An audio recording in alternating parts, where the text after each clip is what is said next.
오늘 시편 57편을 보았습니다. 표제에 보니까 다윗의 믹담시 인도자를 따라 알다스렛에 맞춘 노래 이렇게 되어 있습니다. 이 시편에 다윗의 믹담시가 총 6편이 있습니다.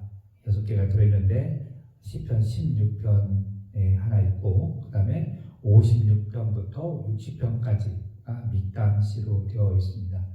이 믹담이라는 말이 정확히 어떤 뜻인지는 잘 모르겠어요. 근데 학자들은 아마 이 믹담이 색이다 또는 조각하다라는 단어에서 왔지 않나라고 말을 합니다. 그래서 이런 것을 볼 때 이 믹담시는 마음에 새기는 시 이렇게 볼 수가 있습니다. 그리고 또 이 믹담이라는 말이 황금에서 나왔다라고들 또 보기도 합니다. 그래서 이 믹담시는 이 황금처럼 아주 귀한 시 이렇게 이야기를 합니다.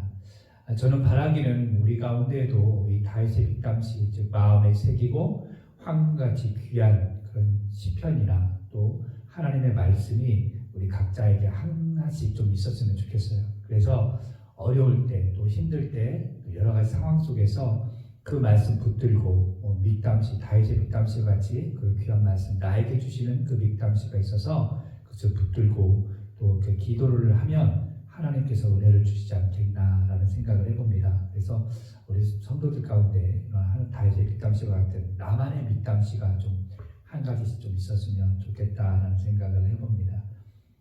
시편 57편을 보니까 또 표제에 다윗이 사울을 피하여 굴에 있던 때라고 되어 있습니다. 이 다윗이 사울에게 쫓겨서 굴에 들어간 적이 2번 있었습니다. 그게 이제 사무엘상 22장에 한번 나오고요. 그다음에 사무엘상 24장에 나옵니다. 그래서 사무엘 22장에서의 굴은 어떤 굴이었냐면 엔게디 굴 그렇게 되어 있고요. 24장은 아굴람 굴 이렇게 되어 있습니다. 이 첫 번째 그 엔게디 굴에 피했을 때는 다윗이 거기에 피했을 때 거기에 가족들이 모였고 그 환난장 당하는 자 그리고 빚진 자 마음에 원통한 자 약 400여 명이 다윗과 함께 그 엔게디 굴에 이렇게 숨어 있었어요. 거기에 있었고요. 그리고 여기 아둘람 굴 사무엘상 24장에 나오는 이 아둘람 굴에는 어떤 일이 있었냐면 거기에 다윗이 또 사울을 피해서 숨었는데 이 사울이 다윗을 잡으려고 막 쫓아왔다가 뒷일을 보러 그 아둘람 굴에 들어갔어요. 그래서 뒷일을 보고 있는데 거기서 하나님 우리에게 기회를 주셨습니다. 저 사울을 죽입시다. 그래서 다윗이 그렇지 않고 옷자락만 이렇게 베는 일이 있었습니다. 그게 이제 아둘람 굴입니다. 자, 그래서 오늘 57편은 다윗이 사울을 피하여 굴에 있던 때라고 했을 때 학자들은 아마 이 시편이 사무엘상 22장에 나오는 엔게디 굴에서 이 시편을 썼지 않았나라고 많은 이야기를 합니다. 그래서 57편에서 우리 다윗이 어떤 기도를 했는지 또 무엇을 구했는지 그리고 어떻게 하나님을 찬양했는지 한번 우리가 살펴보면서 그것을 우리에게 적용해 보겠습니다. 1절을 보면 다윗이 이렇게 이야기를 합니다. 하나님이여 내게 은혜를 베푸소서 내게 은혜를 베푸소서 2번이나 하나님께 은혜를 구합니다. 사울에게 쫓기고 있어요. 그러다 보니까 보통 같으면 하나님 내가 사울을 대항해서 싸울 수 있는 능력을 주십시오. 또 군사를 주십시오. 힘을 주십시오. 이렇게 기도할 수도 있겠지만 다윗은 그렇지 않고 그냥 은혜를 구했습니다. 그래서 은혜라고 하는 말이 히브리어 말로 헨 이런 뜻이에요. 헨이라는 단어인데 이 말은 원래 정확히 말하면 궁율, 호의 이런 뜻이에요. 그래서 개역 개정 이전의 성경에는 뭐라고 하면 하나님 나에게 궁율을 베풀어 주셔서 궁율을 베풀어 주셔서 그렇게 기록되어 있습니다. 그런데 여기서 이제 궁율을 이제 은혜로 다시금 번역을 했는데 여기에서 나오는 이제 은혜는 3절에 또 인자라는 말이 나오거든요. 3절에 보면 그 인자 우리가 구약 성경 읽다 보면 구약 성경에 보면 인자, 은혜, 궁율, 인애 이런 말들이 많이 나옵니다. 근데 여기에서 이제 1절에서 은혜는 헨이라고 하는 단어를 썼고요. 3절에서는 은혜가 뭐냐면 헤세드입니다. 이렇게 좀 구별이 되는데 어쨌든 하나님께 하나님의 궁율 하나님의 은혜를 다윗이 구했어요. 그러면서 뭐라고 그러냐면 내가 주의 날개 그늘 아래서 그 이 재앙들을 피하기까지 있겠습니다라고 이야기했어요. 자, 보통 주의 그늘 날개 이런 말이 나오면 우리 어떤 생각을 하냐면 아기 새가 어떤 위험으로부터 어미새 날개 아래 숨는 그런 이야기. 그래서 이제 예수님께서 예루살렘을 보면서 이 새끼 새가 어미 닭 날개 아래 숨는다라는 표현을 하면서 이 말을 이제 우리가 많이 표현을 하는데 사실은 요거보다는 이 성경에서 보면 이 은혜의 날개는 어디냐면 그 언약궤 위에 있는 천사의 그 날개 아래 거기를 말하는 거예요. 그 천사의 날개 아래 그 언약궤 위에 그 천사 두 날개가 이렇게 겹쳐져 있거든. 그 날개 아래가 뭐냐? 쉬운 자라고 그래요. 그거를. 그러니까 쉬운 소, 쉬운 자. 이거 한자인데 이게 뭐냐면 하나님의 은혜가 임하는 자리. 언약궤 그 자리 위에 뚜껑 위에 그 천사들이 두 날개를 펴서 있는 그 밑에가 하나님의 은혜가 임하는 자리. 그래서 쉬운 자, 쉬운 소라고 그래요. 그러니까 다윗이 이야기했던 그 주의 날개는 뭐냐면 하나님의 은혜가 임하는 그 자리에 내가 피하겠다라고 하는 거예요. 그러니까 다윗이 고난 가운데에서 다른 것 구하지 않고 하나님의 은혜를 구하는 것, 즉 하나님의 은혜, 하나님의 긍휼 그것을 구하고 있다라는 거예요. 마찬가지로 우리가 삶 가운데 살다 보면 평안할 수도 있고 즐거울 수도 있어요. 안전할 수 있어요. 그러나 어떨 때는 마치 잔잔한 바다에 있다가 갑자기 폭풍이 오는 그런 고난을 겪을 수 있거든요. 그럴 때 우리가 구할 것이 무엇이냐? 하나님의 은혜. 우리 어디로 피해야 됩니까? 하나님의 그 은혜의 자리로, 그 은혜의 날개 아래로 피해야 되는 거예요. 그 하나님의 은혜와 하나님의 긍휼은 다른 말로 하면 하나님의 돌보심과 하나님의 보호하심이 되겠습니다. 그런데 이 보호하심, 하나님의 이 은혜와 하나님의 이 보호하심, 돌보심이 일회성이냐? 그렇지 않아요. 하나님의 이 도우심과 그리고 보호하심과 은혜는 영원성이라는 거예요. 지속성이 있다는 거예요. 단번 한 번에 끝나는 것이 아니라 그 은혜가 계속된다는 거예요. 영원히. 그렇기 때문에 우리가 하나님의 은혜를 구해야 되고 그 은혜의 날개 아래 거해야 되는 거예요. 다윗이 그것을 알았어요. 그래서 다윗은 사울이 추격한 그 어려움 속에서 그 추격을 따돌려 주십시오 이게 아니라 하나님의 은혜를 나에게 주십시오. 하나님의 긍휼을 나에게 베풀어 달라고 그렇게 기도한 거예요. 우리도 다윗처럼 어려움 가운데 있을 때 이 어려움을 나에게서 제하여 주십시오가 아니라 하나님 이 어려움 속에서 하나님의 은혜를 우리에게 허락해 주십시오. 나에게 허락해 달라고 그렇게 기도를 해야 됩니다. 다윗이 또 어떤 기도를 했냐면 3절에 보니까 하나님이 그의 인자와 진리를 보내시리로다. 다윗은 고난 중에서 하나님께서 자기에게 긍휼을 베풀어 달라고 기도하면서 또 인자와 진리를 보내주실 것을 믿었어요.